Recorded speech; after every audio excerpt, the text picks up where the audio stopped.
זה פוסטר של ההופעה שלנו ב-30/9 בחג הקיבוץ. הופענו שם, ואני ואבא שלי וכולם היו שם. נתנו נאומים, סיפורים על הקיבוץ. כולם הקשיבו והיו ביחד. היה בדיעבד מסיבת פרידת ודם מקיבוץ ניר עוז. זה לסבתא רחל. היא עוד שם, בדלת. שהצילה לנו את החיים. 8 שעות אני מחזיקה בדלת. אמרתי, הם לא ייקחו את הנכדות שלי. אחינה מתקשרה, אמרה, אני הולכת למות, תתפללו בשבילי. סגרה. אחרי זה אני בכלל שומע מה שהיא עברה שם. מחקו לילדה שלי את הילדות. לסבתא היה כבר נורא קשה, היא לא נשמה והיא עמדה להתעלף. עדן, הבת דודה שלי שהייתה איתי מתחת למיטה, צילמה לאבא שלה מה לעשות. הם ירו בדלת, 8 שעות היא הייתה על הדלת והם נלחמים בה. אני מתחת למיטה ושמעתי את הנשימות שלה כמו חריקת דלת, היא כבר עומדת להתעלף. ועוצמת העיניים, אני שכבתי על הבטן מתחת למיטה, ושמע ישראל אדוני אלוהינו אדוני אחד, אמרתי את זה בלי להפסיק. 4 פעמים הם חזרו, וסבתא שלי נלחמת בהם. אני לא סומכת על כלום, אני רוצה לנשום. זה כלום.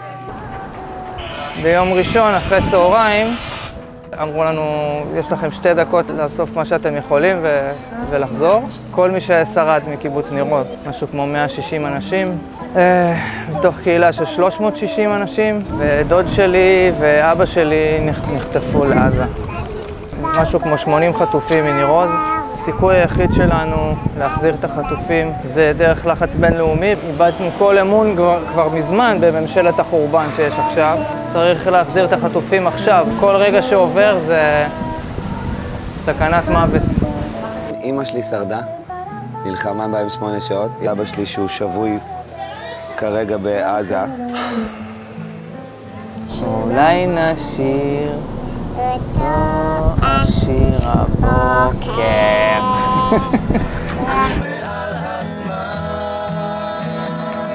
אתה מתהלך פה בין אנשים שעולמם חרב עליהם.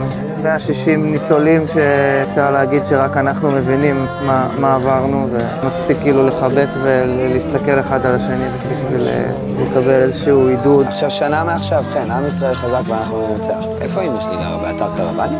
נגיד אם אנחנו ממשיכים את איך שהמדינה מתנהגת אלינו, אז אולי אפילו זה יהיה איזה אוהל. זה הטראומה מתמשכת, עוד לא נגמרה. אנשים של משפחות חטופים יוצאים להפגין וצועקים להם שמאלנים מסריחים. אנחנו הפסקנו את כל הגבול הזה במשך 50 שנה. איך אתם קוראים להם שמאלנים? איבדו את הילדים שלהם.